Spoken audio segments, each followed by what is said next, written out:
From icy peaks to sweltering jungles, four friends chase some of the rarest birds on Earth. Join them on their adventure. This is Birding Northeast India.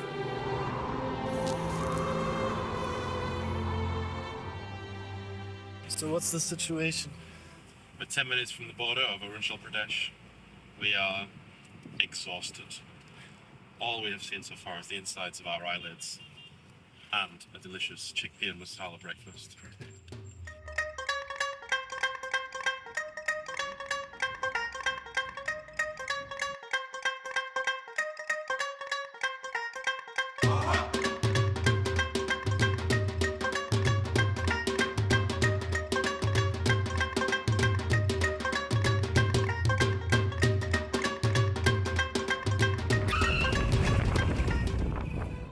A 31-hour odyssey brings them to Mandala Road.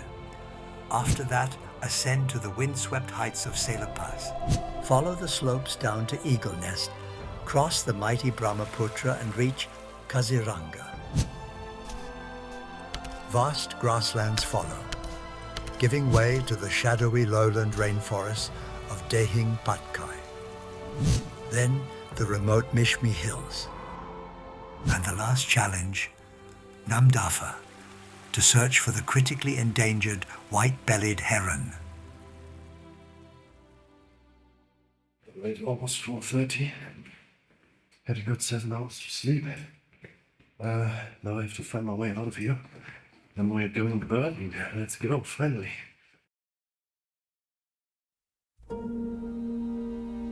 The first day's targets aren't really the rarest birds. Max would like to see the southern nutcracker. Simon is obsessed with the yellow-billed blue magpie. And everyone is hyped for the dazzling fire-tailed myzornis.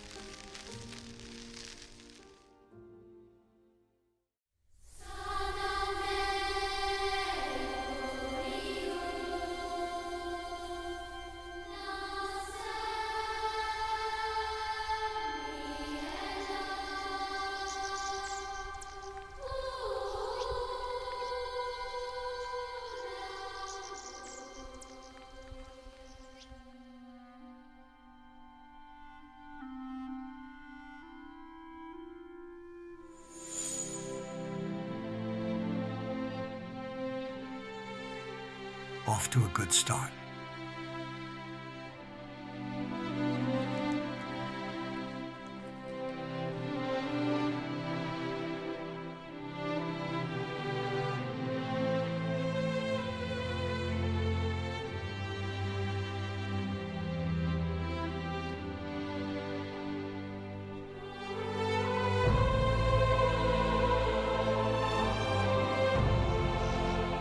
As the snow silences the birds, it's time to take shelter.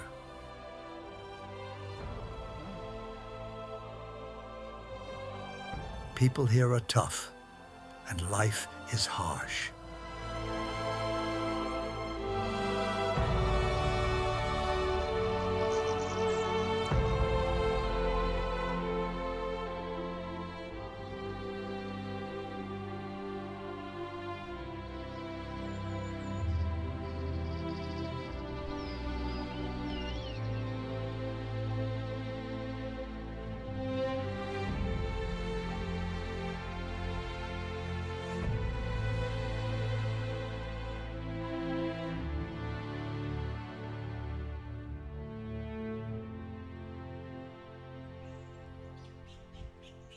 In the end, they did find a fire-tailed myzornis, but it was an incredibly short sighting, not worthy of the gorgeous bird, so it remains on the bucket list.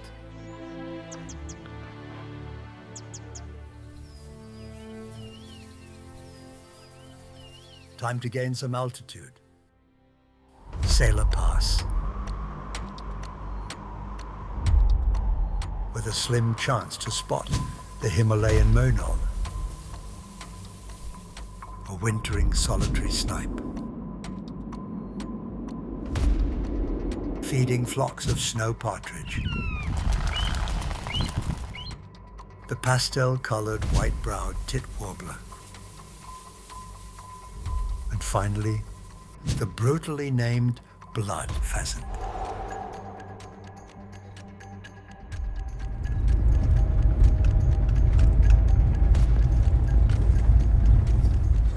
Pringles zum Frühstück. Yeah. Got up at 3. Now we are up at Sela Pass. Oh, it's behind. Of course, the dance were only dancing. Action is already happening.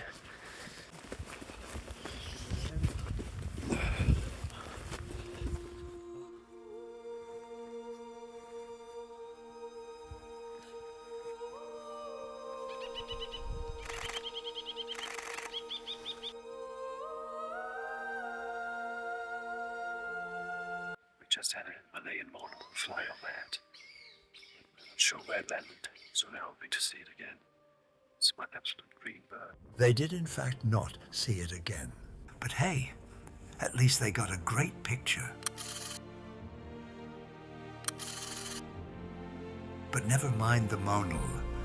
Where are the snow partridges? The thick fog hides them well, but eventually...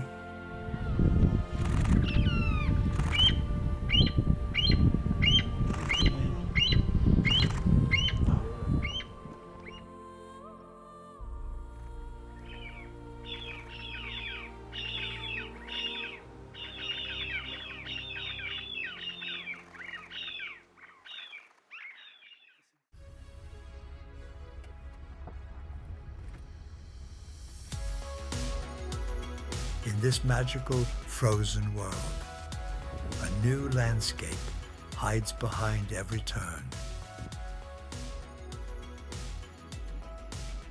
The rhododendron huddles low, bracing against the relentless wind.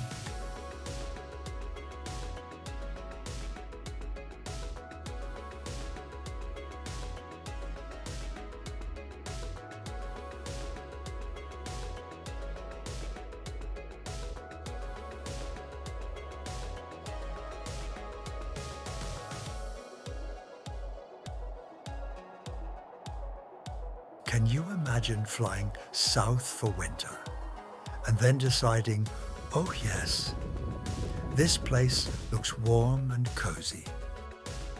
Enter the solitary snipe. Eventually, hidden by fog and leaves, the blood pheasant.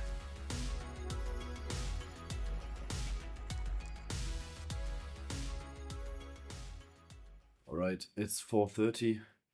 We're heading off to Lama camp at Eagle's Nest. But before that, we're going to head back to a place we've already been to, hoping for a better view of the fire-tailed Myzornis and also black-tailed crake. So we'll see what happens.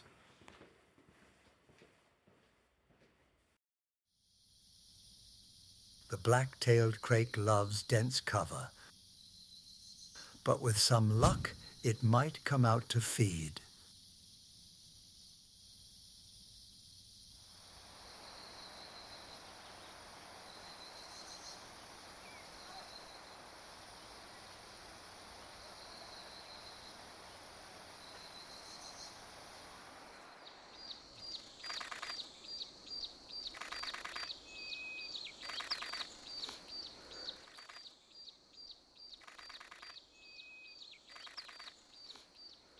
So we actually heard the black-tailed crake, but we haven't seen it yet. So we're hoping it gets out of the woodworks, because it would be really nice to get a good view of it.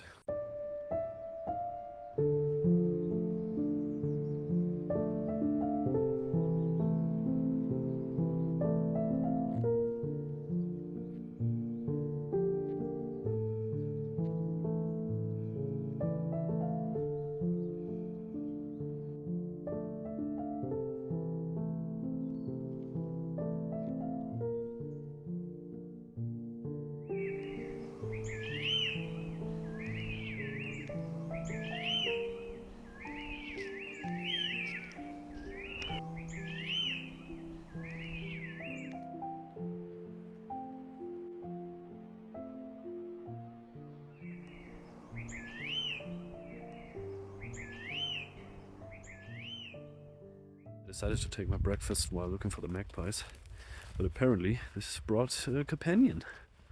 Where are you? There you are. Just also very interested in my breakfast, apparently.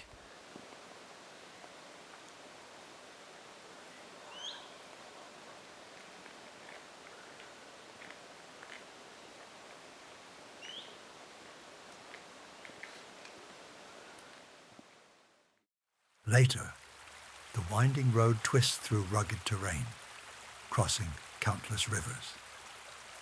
Their banks hide a peculiar treasure, the ibis bill, an odd-looking bird that makes every stretch worth scanning.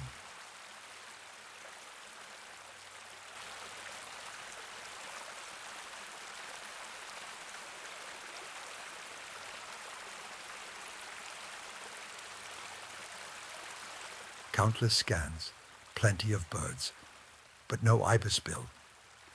Frustrated, they eventually enter a roadside restaurant. A glance out the window, and... It was walking left. It was walking left, so it might have already gone behind the tree, but it's there. I promise you it's there. Ibis bill? Yeah, ibis bill. I'm not making it up. Looks like the meal will have to wait.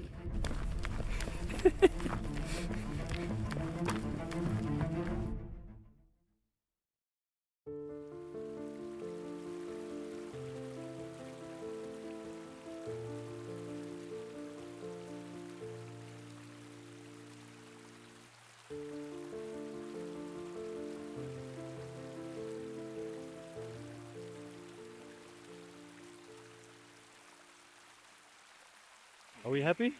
Yeah! Woohoo! Lama Camp, a misty world of steep slopes and rare birds, home of the beautiful Ward's trogon, the highly specialized yellow-rumped honey guide, and a little surprise hidden away from the world in these wild mountain forests.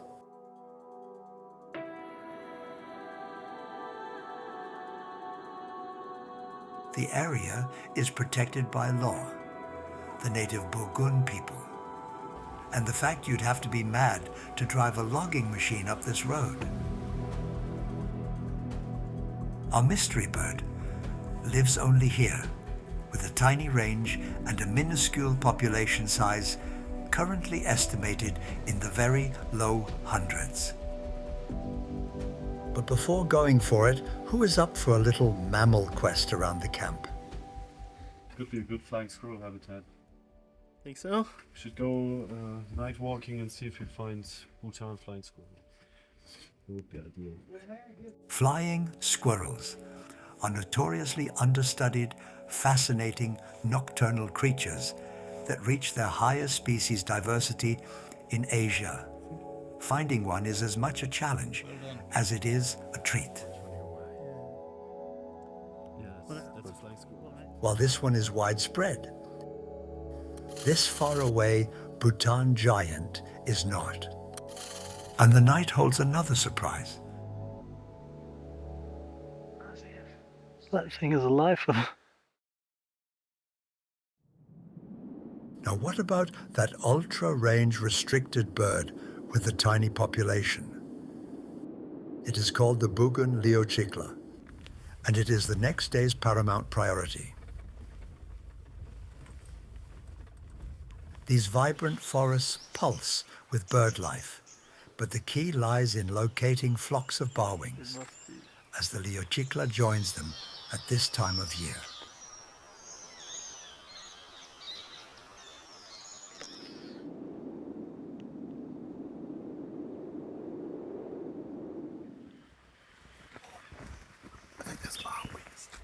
Indeed.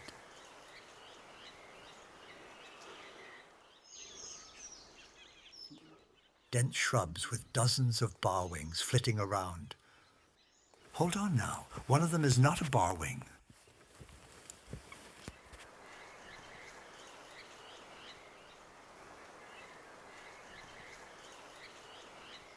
A short encounter, but sufficient. And there it is. Nice. So it's currently 6:17 a.m. and yeah, we've done our job so far. But this forest has more than one marvel.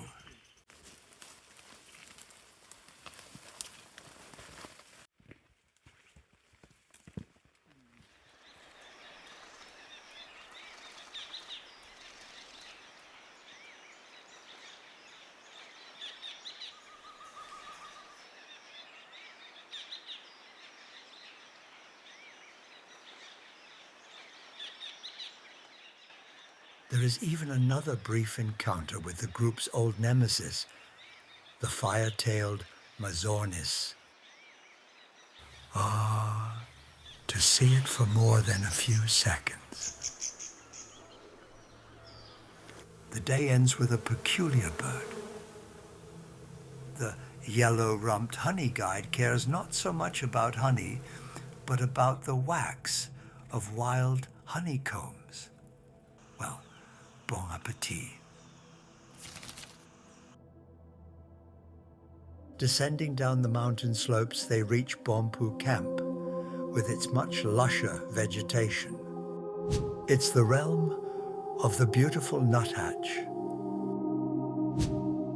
the long-billed wren babbler, the gorgeous rufous-necked hornbill, the shy bar-winged wren babbler, and once again, the fire-tailed Myzornis. It might also be the place where Dan finds his 4,000th bird species in the world. I'm so excited to be warm. As the sun rises on this crisp, cold morning, anticipation fills the air. Today could be a milestone for Dan.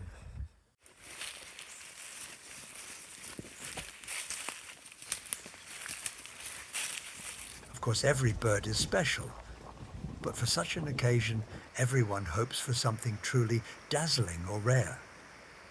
But he's not there just yet. There's work to be done.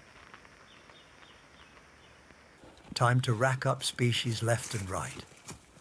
And this morning, that means one thing: wren babblers. These tiny birds may be inconspicuous, particularly during winter when they hide away deep in the brush. What they lack in size, they make up for in character and speed.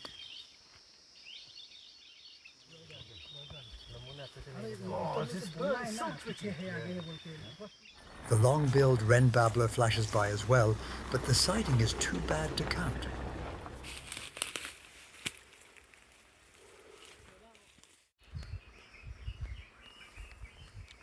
The morning has been good. Only 2 more species left to reach 4,000. While taking a quick break, there is a croaking sound down in the valley. Hornbills. And not just any. Those are rufous-necked. Suddenly the air is filled with them. A birder's fever dream.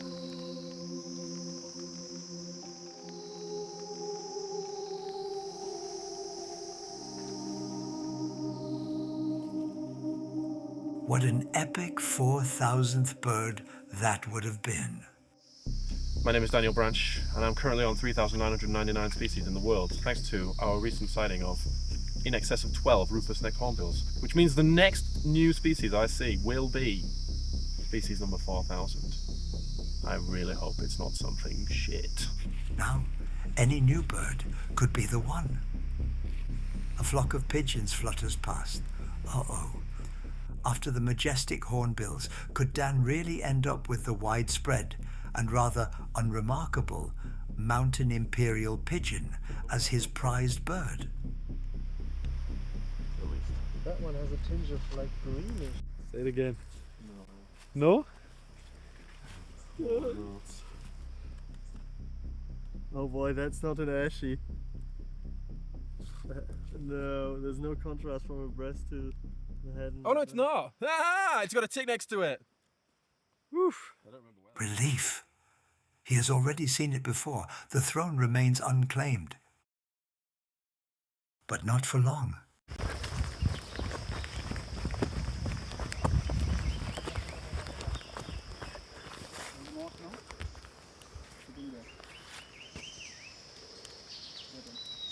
Oh, beautiful nuthatch, yes. The branch that comes out in the back.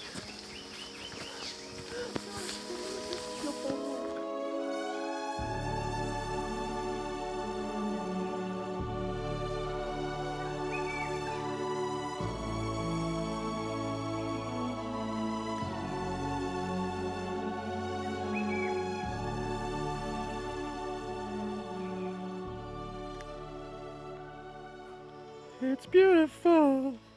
There it is. Beautiful indeed. Oh. Congratulations.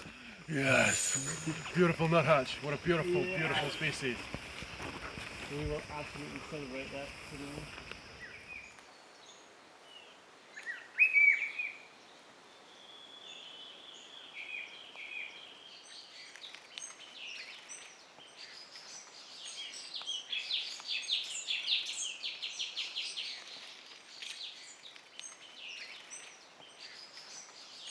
The day concludes with yet another highlight. At last, the fire-tailed Mizonis offers more than just a fleeting glimpse. You can see it clearly.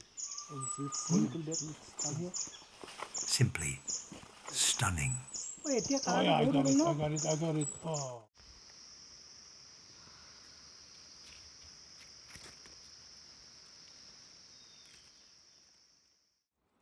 Reporting live here from the scenes of a landslide in India. Simon Ostermann, what do you say?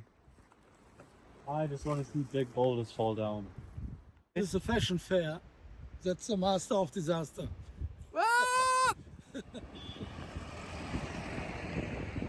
The road is open again! Yeah! Time to leave the cold mountains behind and warm up in one of India's true marvels.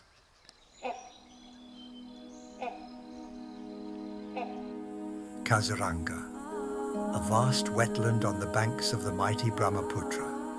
With a bit of luck, one might encounter a wintering falcated duck, the rarely seen Finn's weaver, or one of the least understood owls in the world, the dusky eagle owl. While the forests hide the splendid grey-lord broadbill, they should also scan the skies for the critically endangered slender-billed vulture.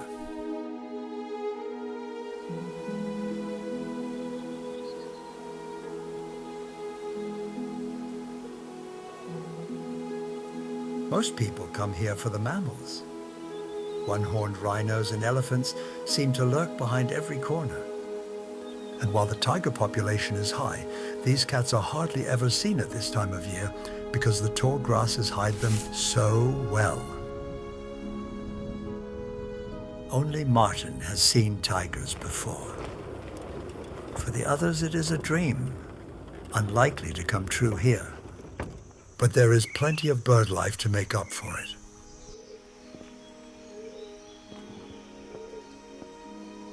Regular flooding and the endless munching of Kaziranga's mammals keeps the plant life in check and creates some great habitats for birds.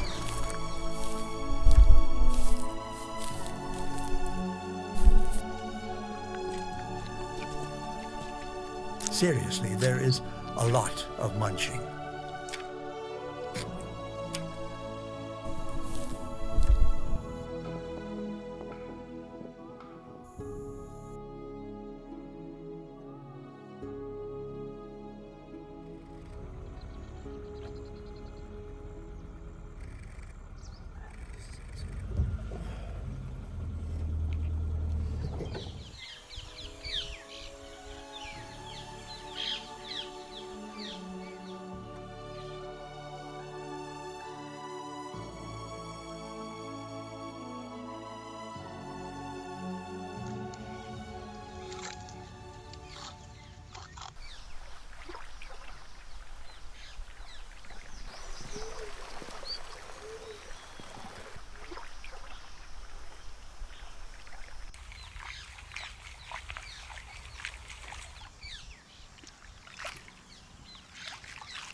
You gotta love the ugly birds too.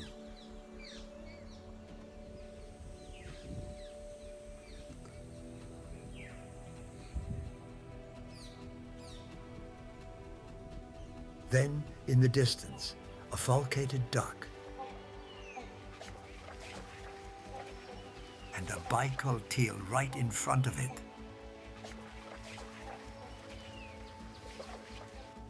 And another winter guest, a Chinese ruby throat.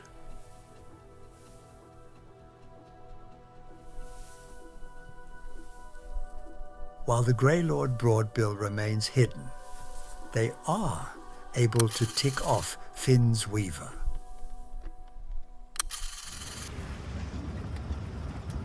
The setting sun brings out the creatures of the night, like this gorgeous dusky eagle owl.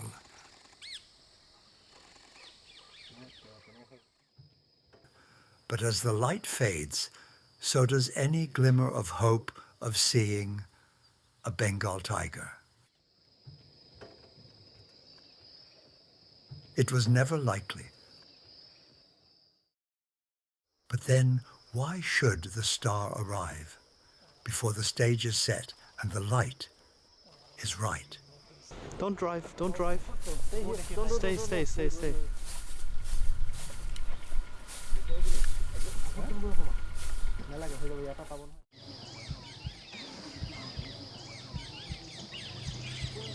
Wow.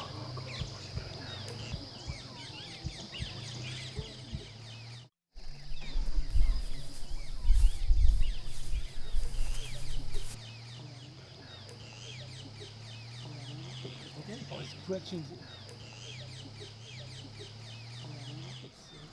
It's marking the tree. Oh gosh. Oh, nature, you bringer of joy.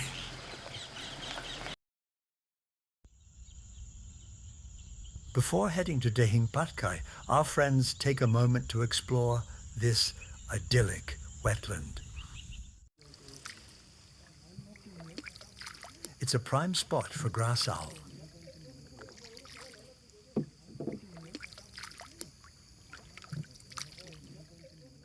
Just not tonight. Dehing Patkai, a vast lowland rainforest, home to rare and gorgeous birds, like the stunning grey peacock pheasant, the elusive white-winged duck, and the pale-capped pigeon.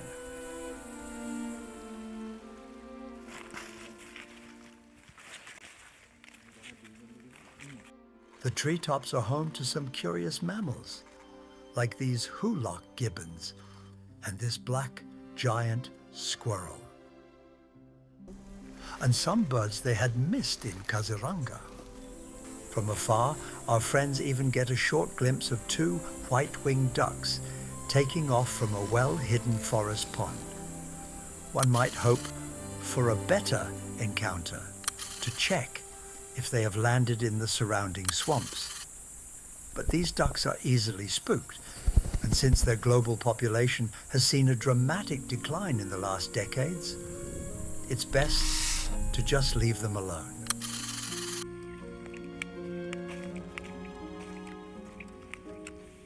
Now for the pale-capped pigeon. Clearly elephants enjoy these parts too. Better stay alert. The canopy teems with fascinating creatures. But where are the pigeons? How about that pale-capped pigeon? That's right. Better luck next time, which could be in a few days before heading to Namdapha. So, perhaps a second chance. But first, there is one more target in this forest. A bird with 100 eyes, and quite the looker too. But getting a look at it requires patience. And a substantial waiting game brings only a fleeting shadow of the bird. Frustrating. But in birding, a little disappointment only adds to the thrill. And later that day,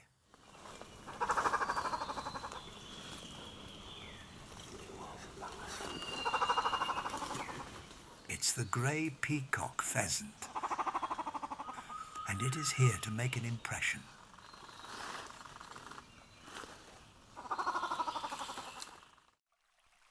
After making its way down the mountains, the mighty Brahmaputra feeds vast grasslands, home to birds like the marsh babbler and the black-breasted parrotbill.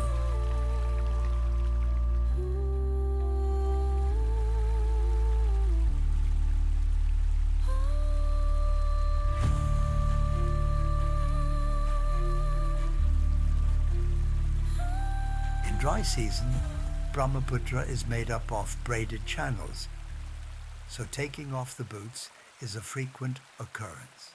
Unless you wear wellies, as the welly-wearing wetland wader Dan doesn't get tired of pointing out. This is a world of constant movement and change, a kingdom of grass and a haven for birds, if you can find them in this labyrinth.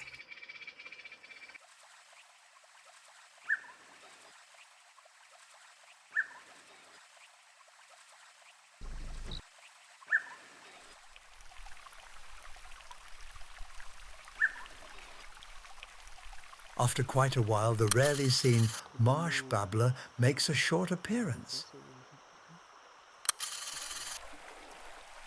Here, dear followers, we have the struggle with our wellies, filmed in real time. Look at these fools. Fools! I had so much power here, I could just drop him and he would be able to do nothing about it.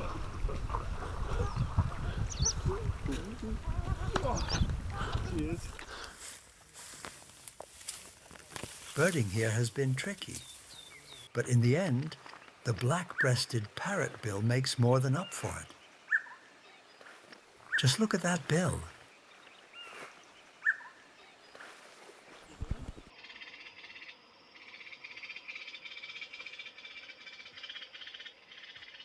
Oh, how they'll miss the heat of the lowlands, because waiting for them are the Mishmi Hills.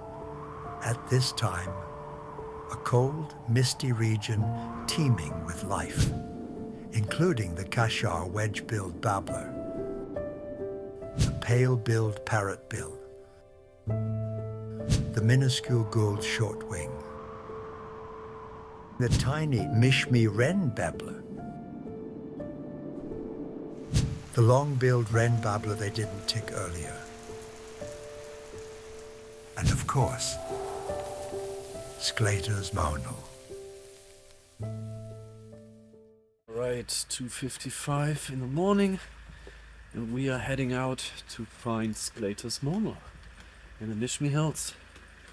In winter, it descends to fir forests, scouring landslides for food. To see it, rise before dawn, endure a winding, gut-churning drive in total darkness, then sit in the freezing cold, silent, toes going numb, and hope for the best.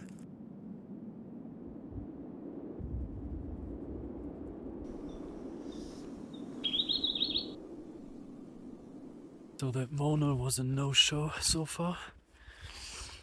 We're all freezing our asses off. That's what you get for going to the Himalayas in fucking December. But it's the only time you can get the monal, so yeah, we'll try tomorrow and see if we are gonna be lucky or not. That's birding for you. But there will be another chance tomorrow. In the meantime, the Mishmi Hills won't disappoint.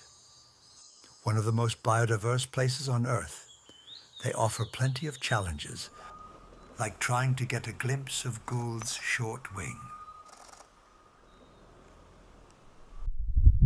or finding the tiny and elusive Mishmi wren babbler. The name speaks for itself. It only exists here, nowhere else in the world. For decades, it was only known from a museum specimen until it was rediscovered in the early 2000s.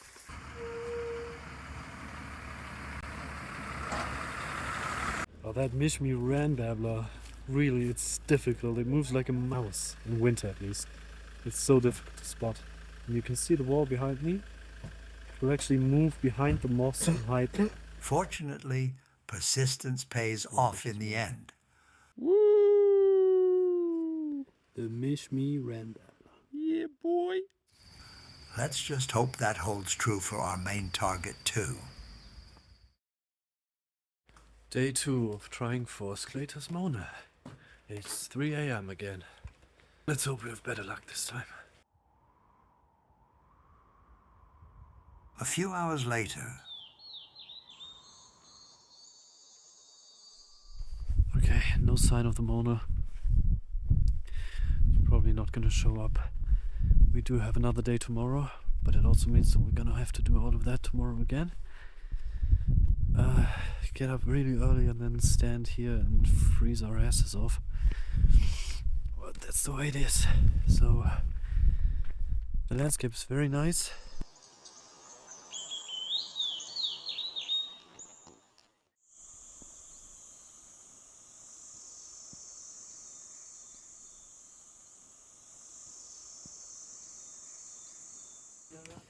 No sign of the Mona again, but we saw white-colored blackbird afterwards, and I think the day is turning around. something else is turning around too, though. Stomachs. This morning, Martin, Max, and Dan are in an epic showdown with a ruthless stomach bug.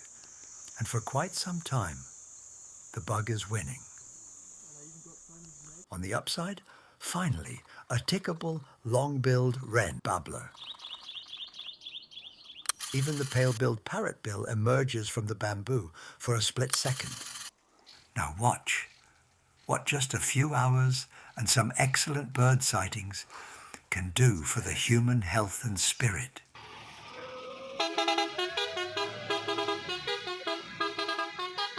Or perhaps the bug had now reached the brain as well. Third morning of trying for the Mona. I just hope we find it today. Yesterday was so cold. I'm wearing all my clothes.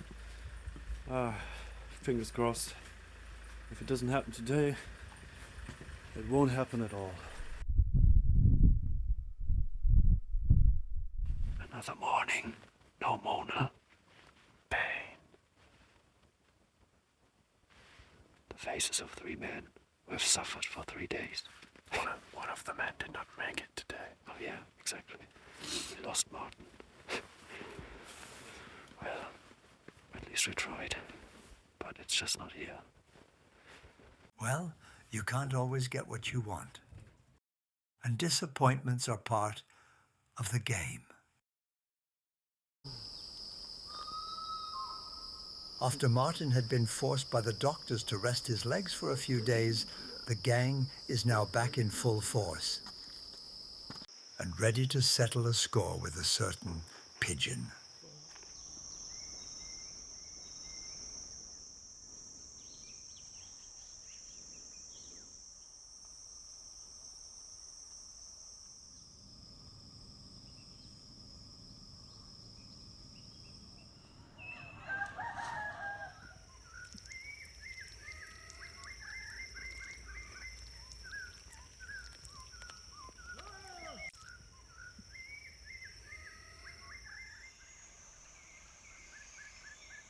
After some time, movement in the canopy.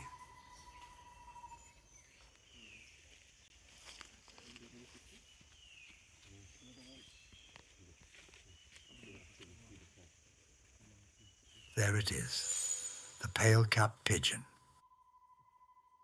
Encouraged by the success, they are ready to tackle the final site, Namdapha.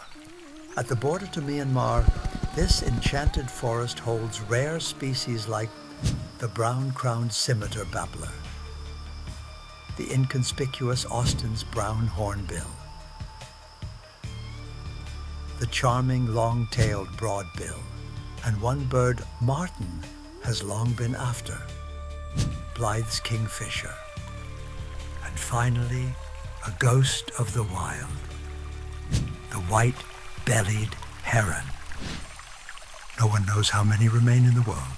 Some say fewer than 30. In India, there are only 5. Hunting along secluded rivers, nesting in the tallest trees, it vanishes at the slightest sign of danger. But danger is everywhere. Dams choke the rivers. Humans push ever closer, and with them come fire and guns. In Namdapha, a quieter threat unfolds. People comb the riverbanks, turning over stones. They search for tiny insects bound for Chinese markets. The heron, ever wary, flees. And with every retreat, its world grows smaller and smaller. They have arrived at the perfect time. Later in the year, the monsoon would have rendered many roads impassable. Even now, there's no guarantee they won't get stuck. So it's early in the morning. We're in Namdapha National Park trying to find the white-bellied heron. We really hope it works out after this devastating miss on the Sclatus Mono. The other guys hopeful. Let's hope we become jubilant in a couple of hours. The heron needs wide open riverbanks.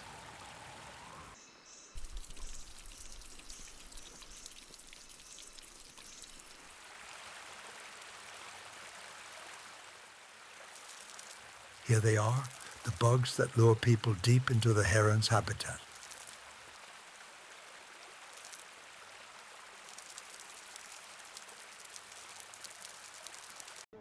Finding vantage points overlooking the river from a safe distance is crucial.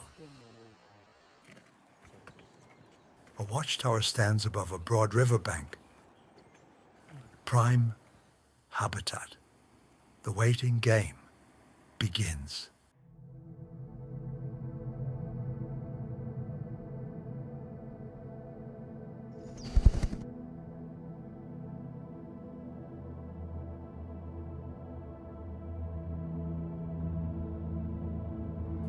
The sun beats down and the last few weeks are beginning to take their toll.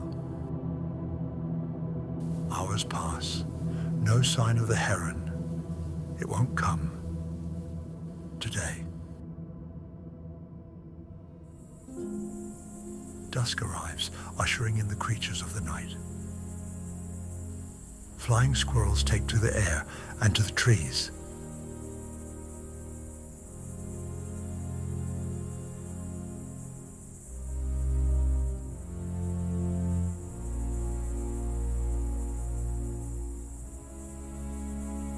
One tree in particular attracts them. Pairs of red giant flying squirrels emerge to lick sap from its bark. This subspecies bears a striking resemblance to the elusive and endemic Namdapha flying squirrel, a creature so rare that almost nothing is known about it. Yet the realization looms. Time is running out to find the heron. Morning. As the team scans the first site, a hearty breakfast is in order. For context, the idea here is to find some large names for yourself. Like being an enjoyer of raw onions. I do like raw onions, but not like this.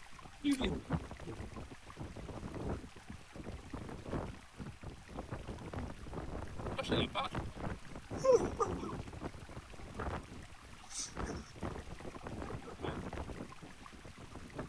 A bit of a slow eating. What do you want me to do? Put the whole thing? No.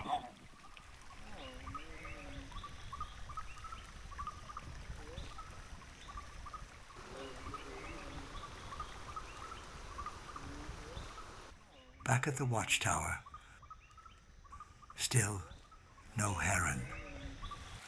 The rapids belong to the otters this morning.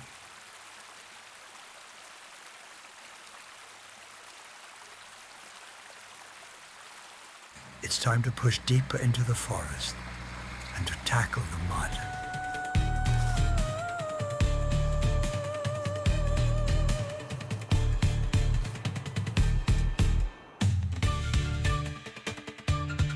Even Martin's old nemesis shows up, and they do get a picture, albeit in the quality of your average Bigfoot evidence.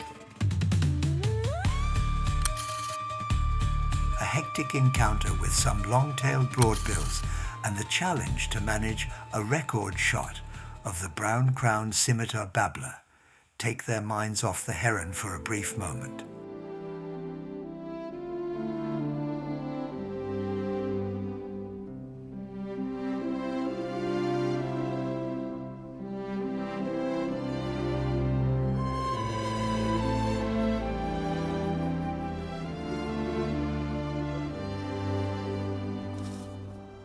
Then a problem arises.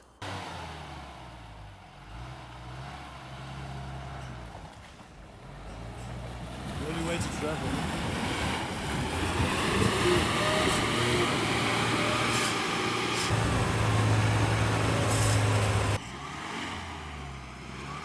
If the car can't make it through here, this will be the end of all heron aspirations. Will their dream be crushed in the mud?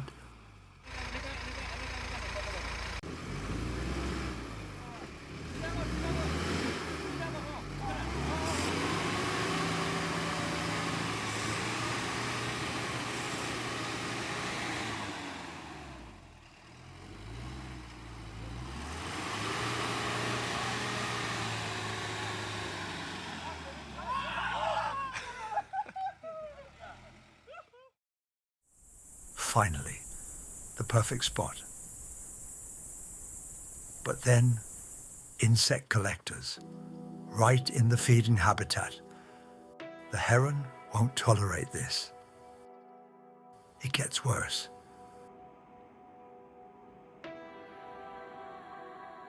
Under these circumstances, our friends realize that another miss is very much on the table. But giving up is not an option. There is one more spot.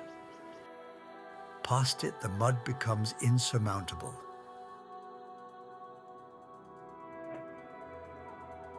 Yet once again, no luck, no heron, and not a lot of time left. Heading back for one last look at the previous spot, hoping the people may have left. They have. But trying to find a heron in this vast plain is like searching for a needle in a haystack. First, no luck. But just as Max has gone for a wee, things become hectic. Yeah, it's the heron. Yeah, it's here. It's here. Let me see. It's here. No, it's sitting. It's sitting. Come here. It's in the corner. Can you spot it? It's right here. But before Max makes it to the scope, the heron has vanished out of sight behind the trees. Surely a candidate for the worst timed wee in the history of birding.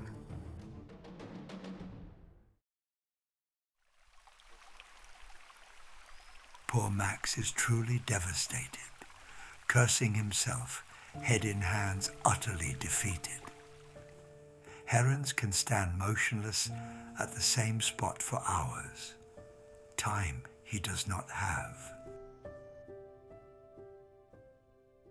But then, after 30 minutes,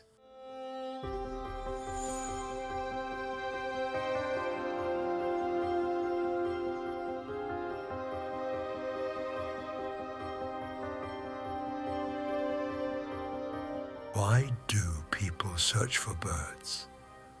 Why do they wake up at dawn, endure the cold, the rain, the inevitable disappointments? Because this this fleeting moment, this feeling, is worth it all. I'll lower it, man. Let me see.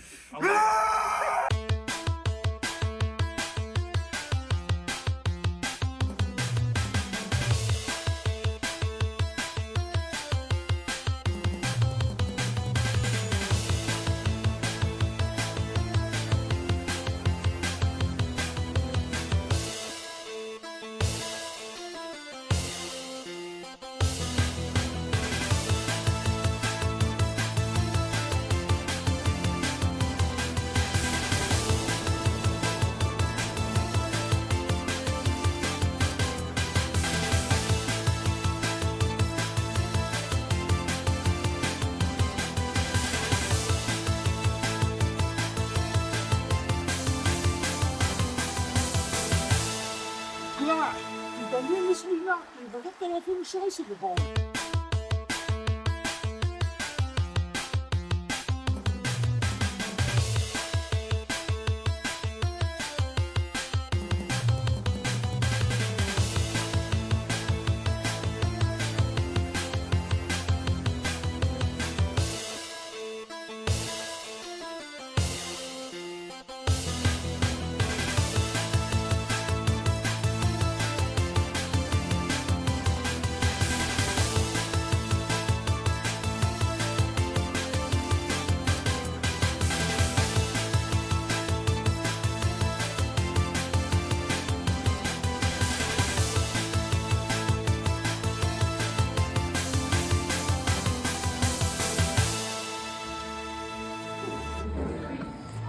That does pack a punch.